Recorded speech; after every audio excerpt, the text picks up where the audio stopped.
Hi, and welcome to Rabbit and Moon Tarot. My name is Angel, and I'll be doing a collective read today. Now, if you've been here before, you'll know that I've been putting in chapter markers so you can go move right to the reading if you so choose. But if you're new here, let me give you a little tarot intro. Nothing intense, just, some food for thought. So, tarot is a tool for self reflection, as well as oracles. They're only meant to help guide you or assist you when you are making decisions with your own internal moral compass in pursuit of your own particular brand of happiness. I'm an intuitive reader, so I work with guides and my ancestors. So when a card comes out, it's guided by these energies that I work with. And when the card comes out, I'll say, this energy is attached to it, or these archetypes, or these themes, or these patterns. And it's up to you, the viewer, to decide whether or not that resonates with you. And here's the thing, it may not always resonate because I am doing a collective. So I'm reading a lot of different energies. So if something doesn't sound like you, that's fine. Don't take it. It's probably meant for someone else in the collective. But what's more important than just whether or not it resonates is to understand that you are the maestro of your own destiny. I believe in fate and destiny. I do. But I also believe that it will only take you so far. It'll present you paths, doorways, opportunities, just it's up to us, honestly. It's up to us whether or not we decide to walk that path, go through that doorway, live that life, say that thing. Because the universe is co-creating with us. It affords us and gives us the opportunities to walk different paths in our life, but we make the decision because we have full autonomy and free will. So don't give your power up to a tarot reading. I'm just reading the energies as it stands right now, and it's liable to change based on the decisions that you make and the decisions of others. So just always keep in mind, I am the maestro of my own destiny, and I'm writing my own story. So having said that, let's get into the reading. I chose these Zoltar Speaks cards because it reminds me of a movie from, I believe it was made in the 80s. I don't know. I think it was the 80s. But anyway, it's about this fortune-telling machine that actually makes the wish come to life or makes the wish happen. And I thought it was really fun that I found oracles. And today, when I was wanting to do the read, I meditated on it and I asked, what should I speak on? And my guide said, pull an oracle and let it lead. So I'm going to go with these. So let's get into it.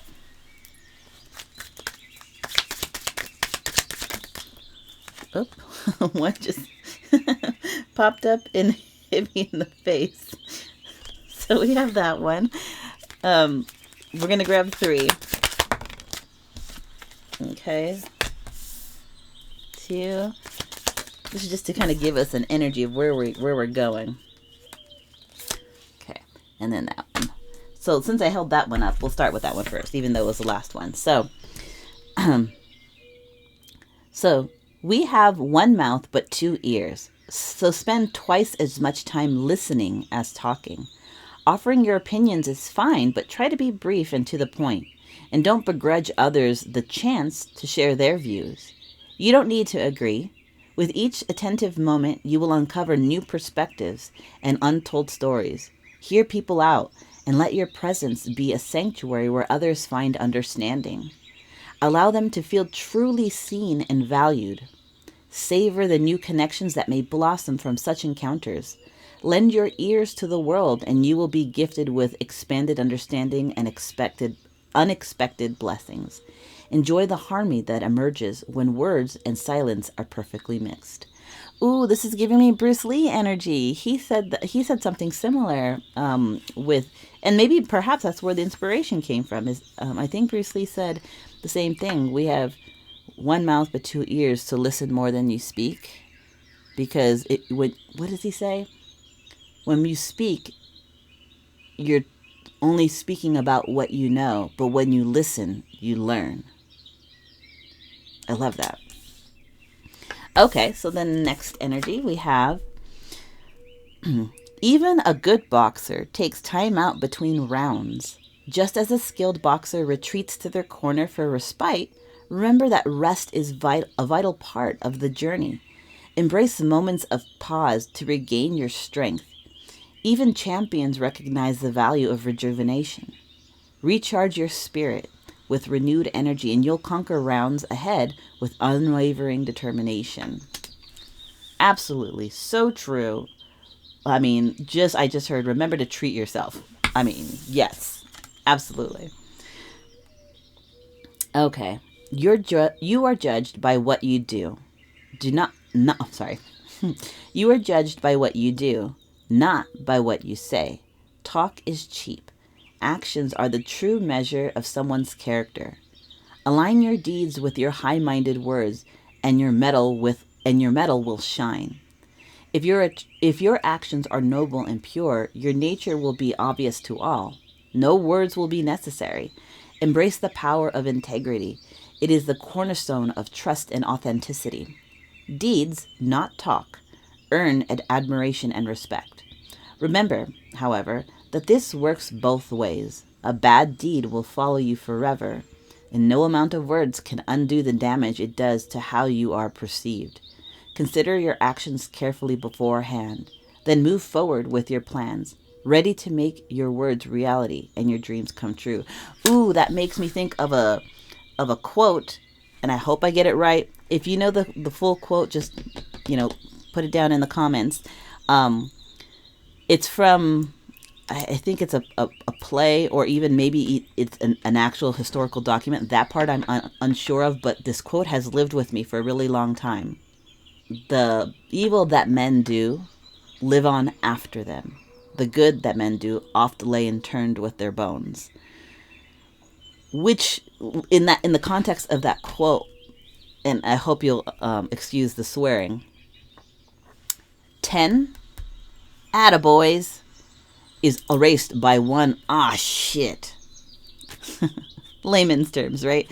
So what it's saying is, when you do something, I mean, when you make a mistake, it's a mistake, right?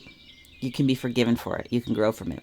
But if you keep repeating the same mistake, it's not a mistake anymore. It's a habit that seems that someone is unwilling to change. So who do you want to be? Let your actions speak for yourself. Remember to take time out in your journey to rest. Because if you are pursuing self-healing, if you're pursuing, a trade, if you're studying in school, if you're doing personal training, pace yourself. You need rest. You need a treat yourself day. And don't just speak on what you know. Listen to learn. I love these oracles for this reading. I don't know how it's going to tie into the cards that are going to come out, but even if these are just standalones, it's good that Spirit wanted me to pick these oracles because I really love that message. So let's go ahead and get some energy for where the collective is today. We're not going to do anything too intense. I'm going to try and keep it short because I realize not everybody loves a 45-minute, 50-minute video. So let's see. Okay.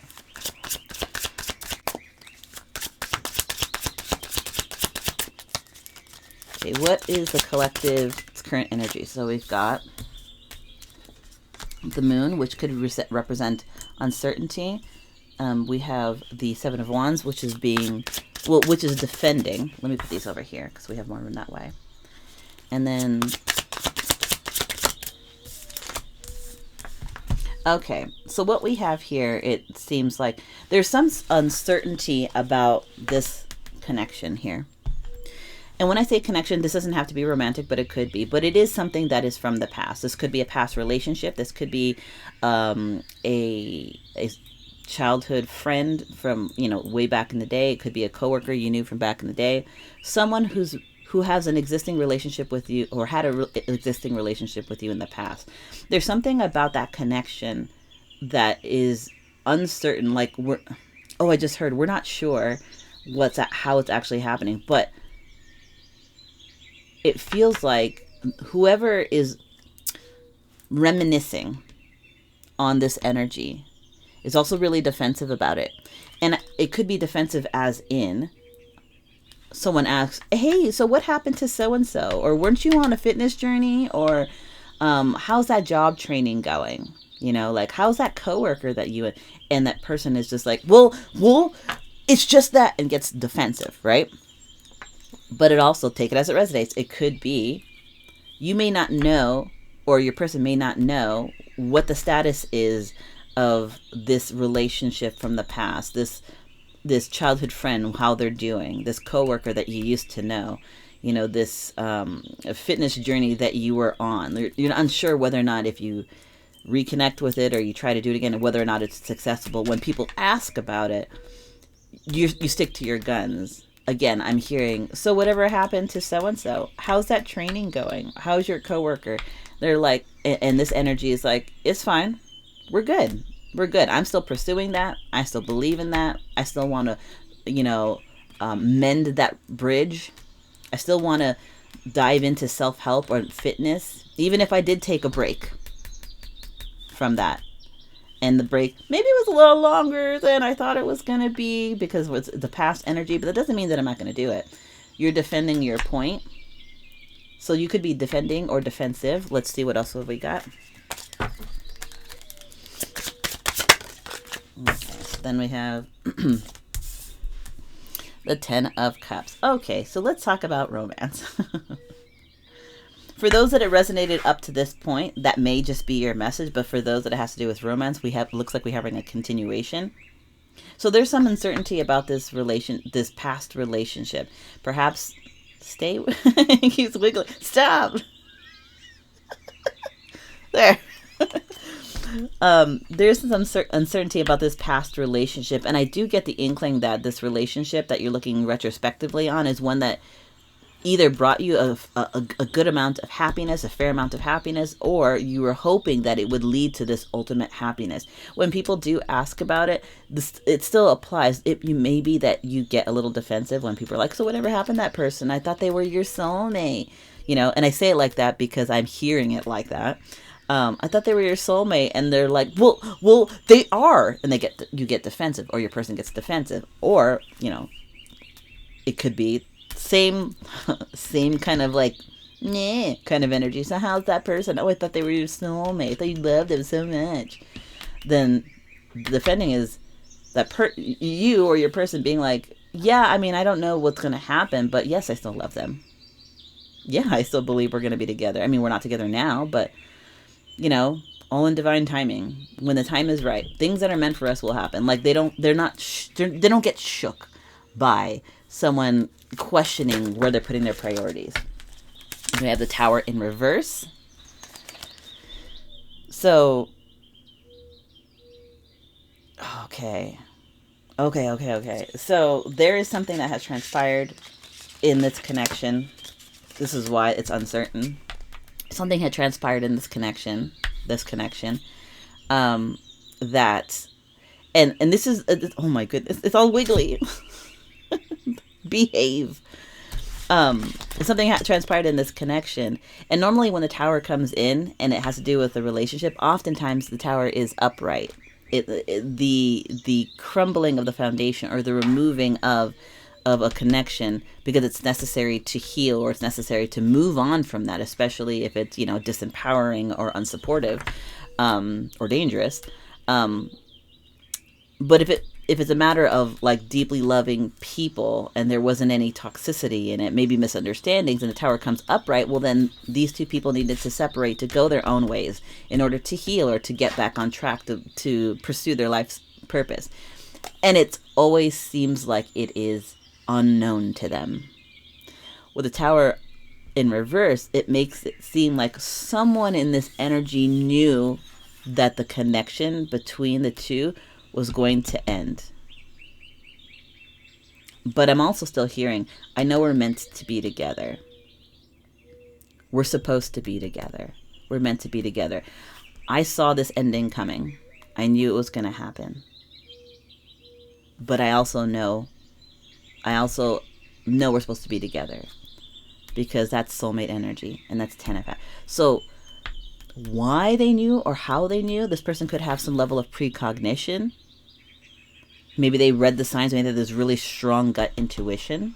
Or perhaps this person recognized, or you recognized your own patterns, and you were like, oh, yeah, okay, it's likely going to happen. And then I'm looking up at these, oh gosh, I'm looking up at the oracles now, and it's like what you say isn't as important as what you do. So maybe there was a lot of professing of feelings, but there was not a lot of follow through, or like there was a admission of deep connection, soulmate energy and 10 of Cups energy. There was an admission of deep connection, and yet this person having some uncertainty saw this tower coming. Maybe they could see their own cycles and were like, I know this is coming. Maybe I haven't healed enough. Maybe I got in over my head. And then I hear it's okay to step back into your corner to heal. Round 1 is done. We're on round 2. And again, oh my gosh, okay, so again, it's just like taking the time to step back, even if that going to the corner was a tower moment, so that both people could heal, so that they can come back when this person says, oh, I know that we're going to be together. I know we're supposed to. This is round 2. And listen is more than you speak. So in this situation, when I said maybe there was professions of affections and how deeply the connection was, but then there wasn't enough follow through. Maybe this person needed to listen more to the other person in the connection, listen to what they were saying, so they could learn more. Maybe, I mean, we can't change the past. My goodness, these cards are wiggly. You can't change the past, but perhaps if they opened their mind and listened a little bit more, they would have gotten the inclination that this person wanted to move slow, and maybe the tower could have been avoided. But again, we can't change the past, but we can learn from the past and move forward and heal in the future. Knight of Swords. This is wanting to bring in truth fast, really quickly, almost a little bit recklessly. I'm going to be honest. A little bit reckless. But that's not because someone is, what's the word? Not that because someone wants to hurt anybody by being truthful, but it's like, I just want to fix this. So this tower has happened between this connection, and this person is unsure of when they'll get back together, but they defend their point to the people they know. 'Cause for some reason, I'm getting really strongly that this person is surrounded by others. Again, I heard that, oh, I thought they were your soulmate, that kind of thing, which honestly, to me, hearing it in my head is annoying. And I can't imagine what this person is feeling by having to endure that around them. So they may have to defend their stance that they, yes, do believe that you are their soulmate, or you believe that they are your soulmate.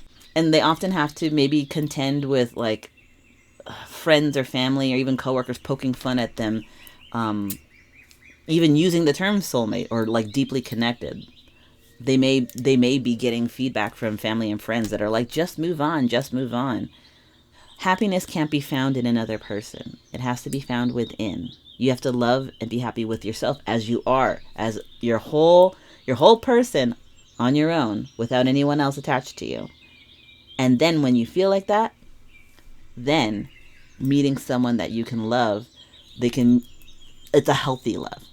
It has vibrancy. It has longevity. It's for the long haul because you love themselves and you love the person that you're with. They're adding to your love. They don't need to fill in, the holes or the cracks of where you have self-doubt, because that's your job as an adult. But what they can do is help enhance the love that you experience, both self and external.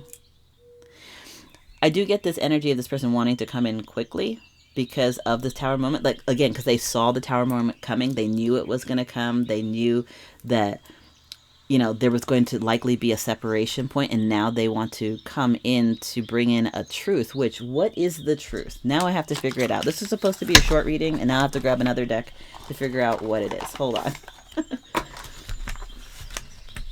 I keep trying to do like 15-minute reads. Girl, that is never going to happen. Okay. What truth are they trying to bring in quickly? Because they saw the tower coming. They knew that there was going to be a point of separation, but now they want to come in to bring a truth quickly. Like, again, I said, it's almost like, oops. Okay, we'll take that one. It's almost like they want to come in because they know they need to fix something.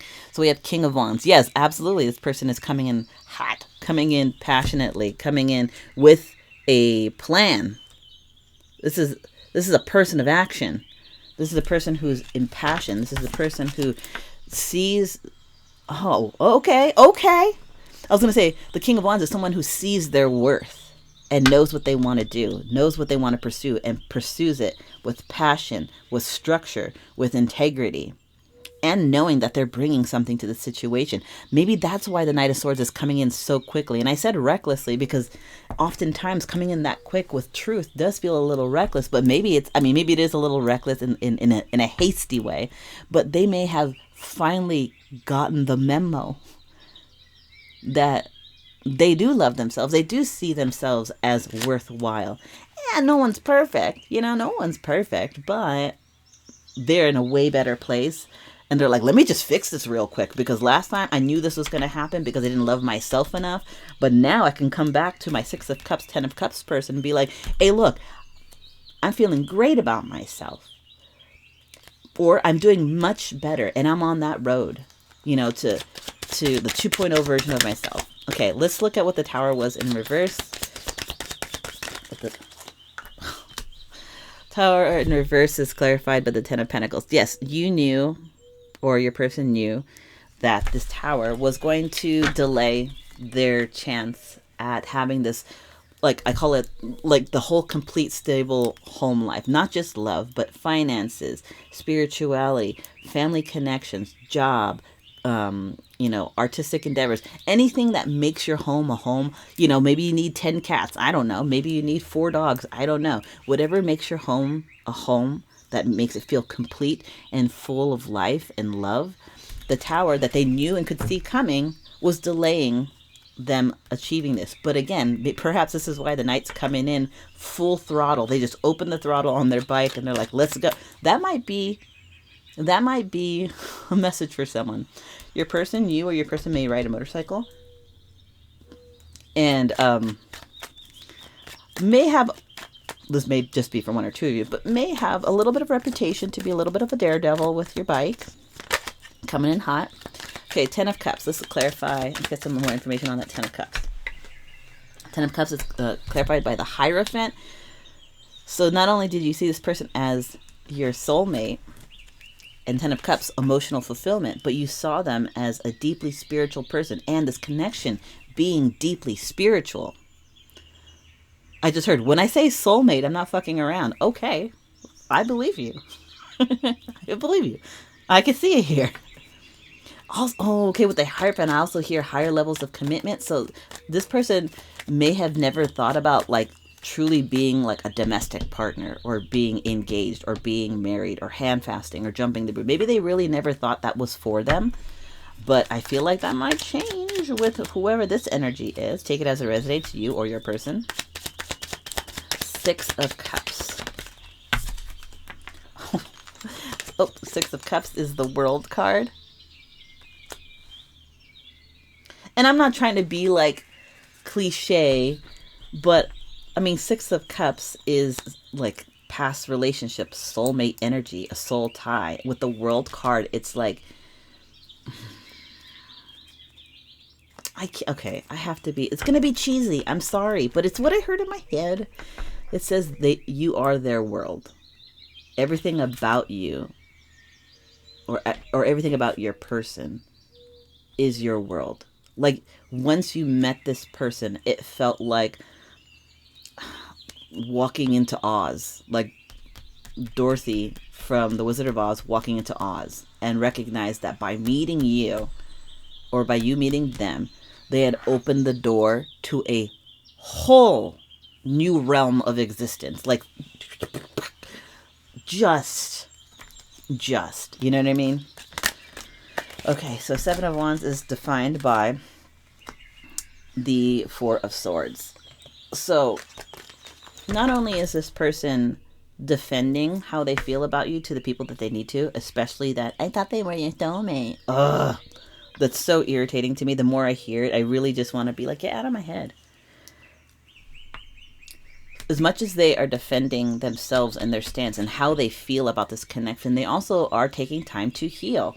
Like, quite literally, Four of Swords is not just healing, it's healing from like emotional turmoil, a broken heart, like low self-image, which again, I feel like this was the beginning of the journey, and now here we are. They are way more confident about themselves, feeling that they have more gumption or more a healthier self-view. So yes, during the Seven of Wands era, where they're defending, or the Seven of Wands arena, yes, they are defending what they hold dear, but they also took this time again with the fighter in the ring to fight and then to rest, to fight and then to rest, to defend and then to rest, to heal, to repair their emotional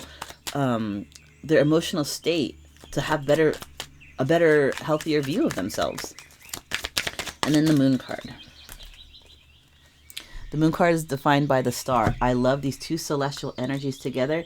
This person was unsure about what was going to happen with their star, their hopes, their dreams, their wishes, their desires. Right here. But they persevered. They defended. They rested. They defended. They healed. Because they're in pursuit of their world. This soulmate, whose star energy, this is Aquarian energy. This is the second time in a reading that this is felt that way. I did one just maybe a couple days ago. I can't be sure, but no, maybe it was maybe it's yesterday. Sorry, I do readings every day. So if you are an Aquarius and or your person's Aquarius, this may resonate really strongly with you. And so that's the little check-in that I have for today. Thank you so much for stopping by. I am a very small, very new channel. And I would really love it if you like the vibe, if you like my energy, you like how I read, like, sharing, and subscribing really will help the algorithm show my readings to other people who may want, need, or just enjoy a story, you know? So I appreciate you stopping by. This is Rabbit and Moon Tarot. My name is Angel, and I will see you at the next reading.